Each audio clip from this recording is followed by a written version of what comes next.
समीरणः सहस्रमूर्धा विश्वात्मा सहस्राक्षः सहस्रपात् आवर्तनो निवृत्तात्मा संवृतः संप्रमर्दनः अहः संवर्तको वह्निरनिलो धरणीधरः सुप्रसादः प्रसन्नात्मा विश्वदृग्विश्वभुग्विभुः सत्कर्ता सत्कृतः साधुर्जन्मुर्नारायणो नरः असंख्येयो प्रमेयात्मा विशिष्टः शिष्टकृच्छुचिः सिद्धार्थः सिद्धसंकल्पः सिद्धिदः सिद्धिसाधनः वृषाही वृषभो विष्णुर्वृषपर्वा वृषोदरः वर्धनो वर्धमानश्च विविक्तः श्रुतिसागरः सुभुजो दुर्धरो वाग्मी महेन्द्रो वसुदो वसुः नैकरूपो बृहद्रूपः शिपिविष्टप्रकाशनः ओजस्तेजो द्युतिधरः प्रकाशात्मा प्रतापनः ऋद्धस्पष्टाक्षरो मन्त्रश्चन्द्रांशूर्भास्करद्युतिः अमृतांशूद्भवो भानुर्शशबिन्दुः सुरेश्वरः औषधं जगतः सेतुः सत्यधर्मपराक्रमः भूतभव्यभवन्नाथः पवनः पावनो नलः कामः कामकृत्कान्तः कामः कामप्रदः प्रभुः युगादिकृद्युगावर्तो नैकमायो महाशनः अदृश्यो व्यक्तरूपश्च सहस्रजिदनन्तजित्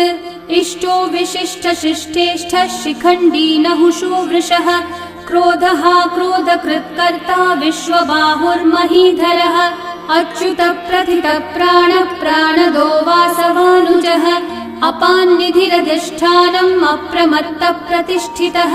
स्कन्दस्कन्दद्धरो धुर्यो वरदो वायुवाहनः वासुदेवो बृहद्भानुरादिदेवः पुरन्दरः अशोकस्थारणस्थारः शूरः शौरिर्जनेश्वरः अनुकूलः शतावर्तः पद्मी पद्मनिभीक्षणः पद्मनाभोरविन्दाक्षः पद्मगर्भः शरीरभृत्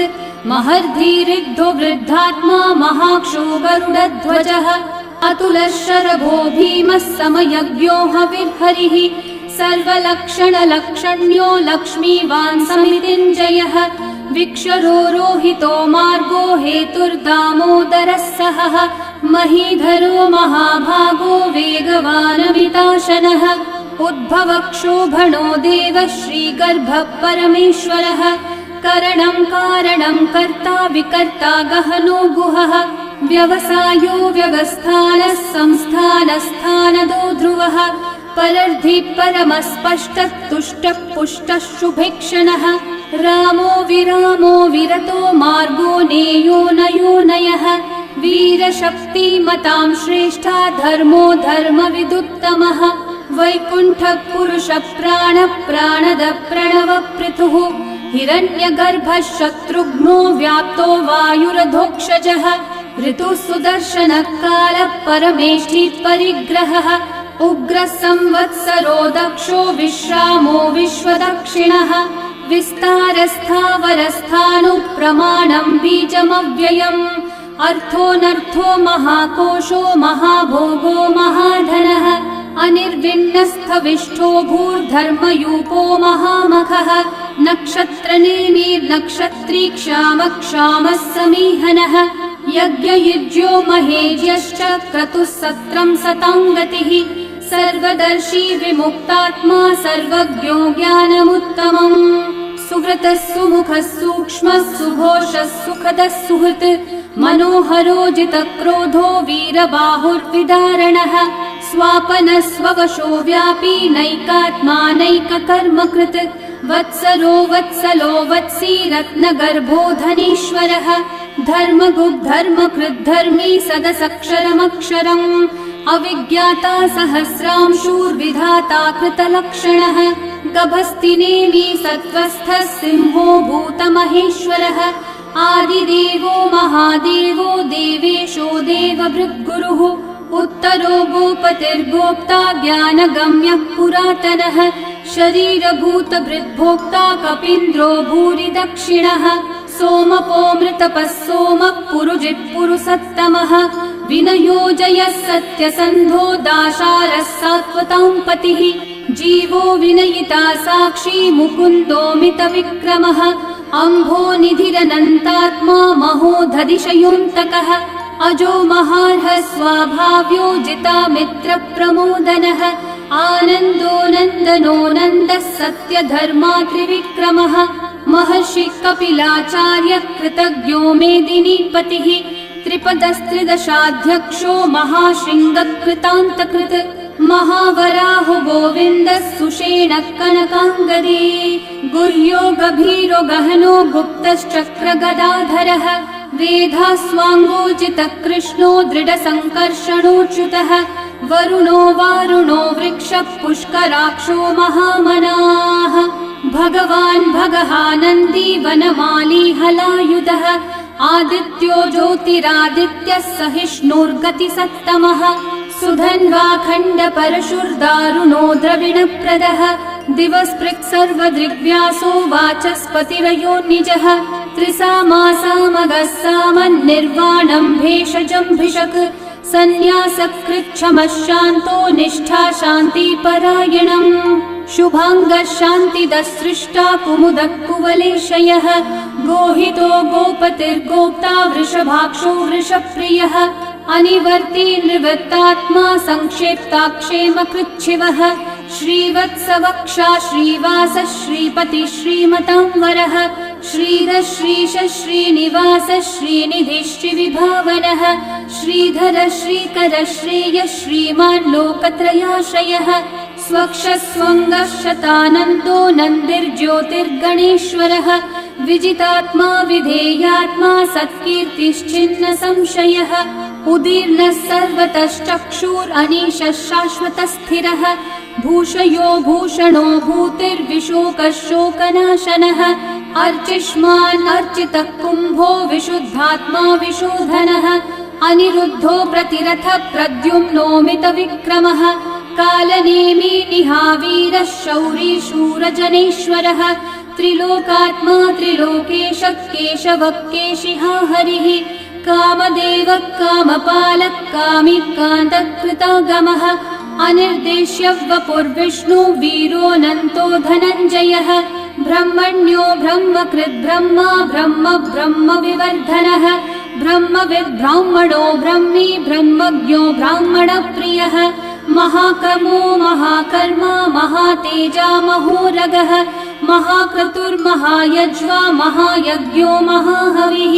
स्तव्यस्तव प्रियस्तोत्रम् स्तुतिस्तोतारणप्रियः पूर्णपूरयिता पुण्यकीर्तिरणामयः मनोजवस्तीर्थकरो वसुरेता वसुप्रदः वसुप्रदो वासुदेवो वसुर्वसुमनाहविः सद्गति सत्कृति सत्ता सद्भूति सत्परायणः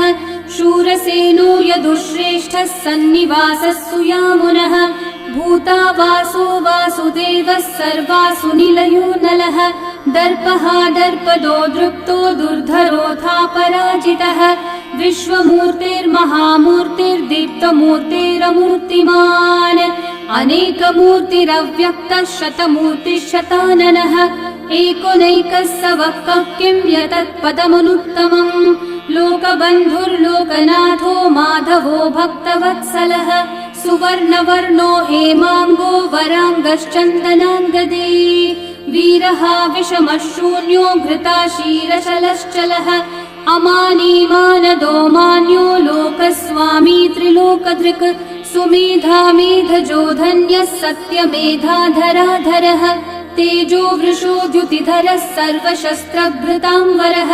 प्रग्रहो निग्रहो व्यग्रो नैकः शृङ्गो गदाग्रजः चतुर्मूर्तिश्चतुर्बाहुश्चतुर्व्यूहश्चतुर्गतिः चतुरात्मा चतुर्भावश्चतुर्वेदविदेकपात् समावर्तो निवृत्तात्मा दुर्जयो दुरतिक्रमः दुर्लभो दुर्गमो दुर्गो दुरावासो दुरारिहा शुभाङ्गो लोकसारङ्गः सुतन्तुस्तन्तुवर्धनः इन्द्रकर्मा महाकर्मा कृतकर्मा कृतागमः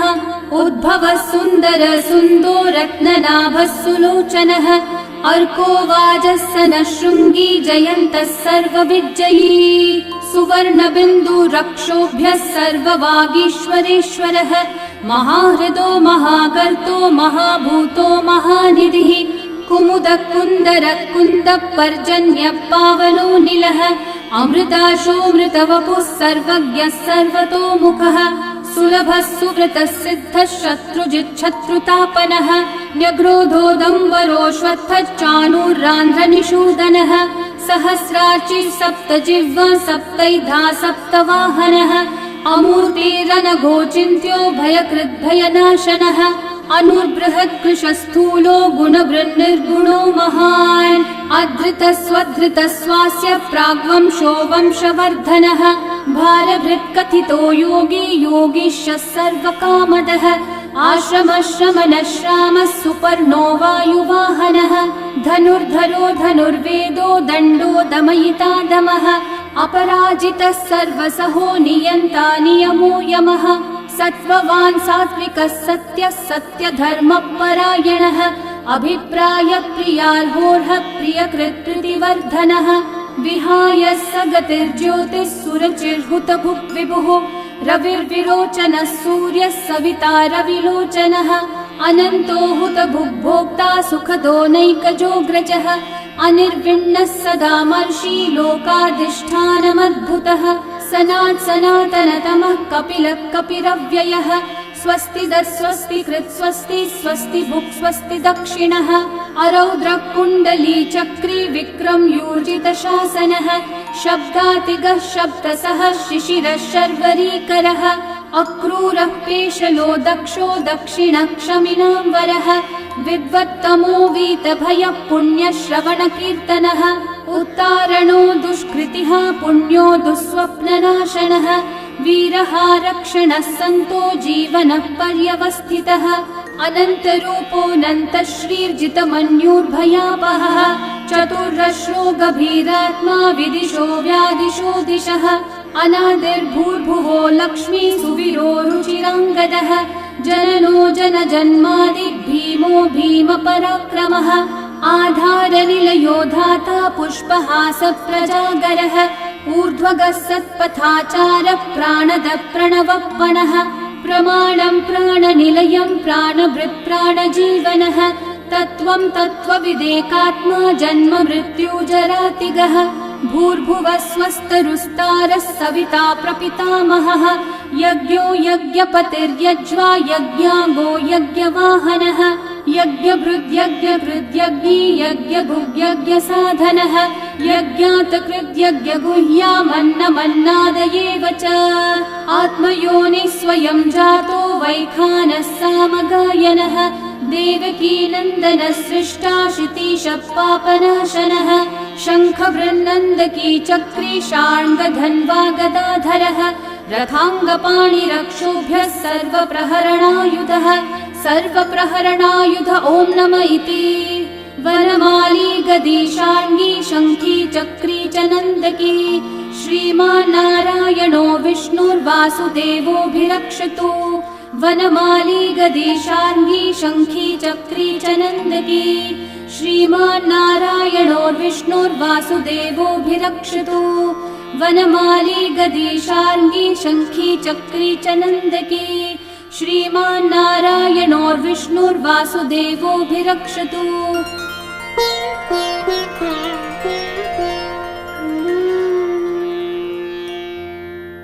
इतीदं कीर्तनीयस्य केशवस्य महात्मनः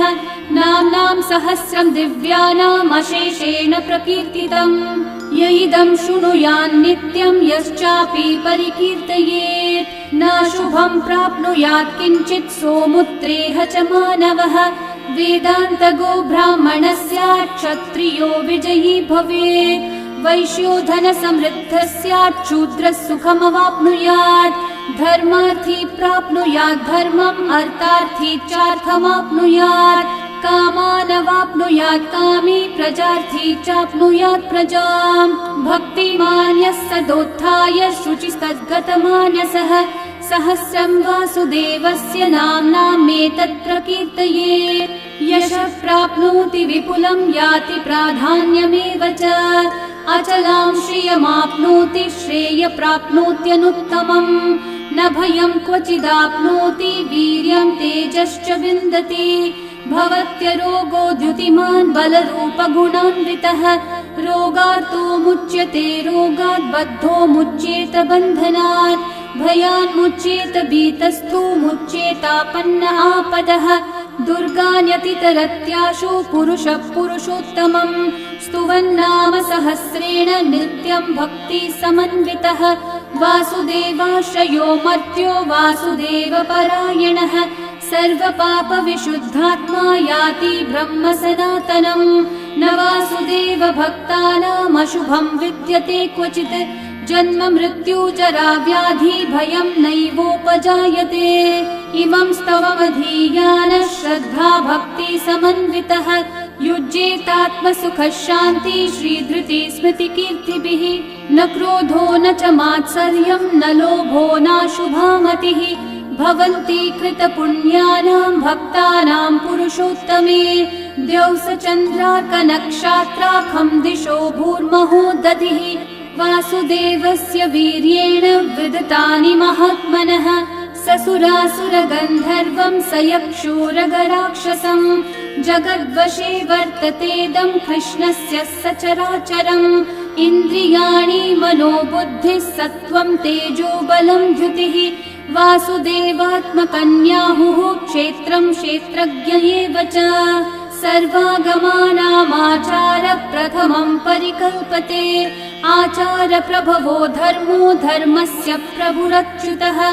ऋषयः पितरो देवा महाभूतानि धातवः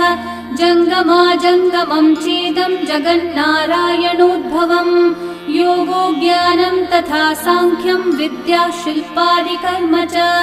वेदाः शास्त्राणि विज्ञानम् एतत् सर्वं जनार्दनात् एको विष्णुर्महद्भूतं पृथक् भूतान्यनेकशः त्रीन् लोकान् व्याप्य भूतात्मा भुङ्क्ते विश्वभुगव्ययः इमं स्तवं भगवतो विष्णोर्व्यासेन कीर्तितं पठ्येद्य इच्छेत् पुरुषः श्रेयः प्राप्तुं सुखानि च विश्वेश्वरमजं देवं जगतः प्रभुमव्ययम् भजन्ति ये पुष्कराक्षं न ते यान्ति पराभवम् न ते यान्ति पराभवम् ॐ नमः इति अर्जुनोवाच पद्मपत्रविशालाक्ष पद्मनाभः सुरोत्तम भक्तानामनुरक्तानां त्राता भव जनार्दन श्रीभगवानुवाच यो मां नाम सहस्रेण स्तोतुमिच्छति पाण्डव सोऽहमेकेन श्लोकेन स्तुत एव न संशयः स्तुत एव न संशय ॐ नमः इति व्यास उवाच वासनाद् वासुदेवस्य वासितं भुवनत्रयम् सर्वभूतनिवासोऽसि वासुदेव नमोऽस्तु ते श्रीवासुदेव नमोऽस्तु ॐ नमः इति पार्वत्योवाच केनोपायेन लघुना विष्णोर्नाम सहस्रकम्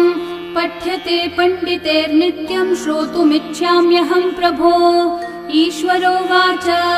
श्रीराम राम रामेति रमे रामे मनोरमे सहस्रनाम तत्तुल्यं राम नाम वरानने श्रीराम राम रामेति रमे रामे मनोरमे सहस्रनाम तत्तुल्यं राम नाम वरानने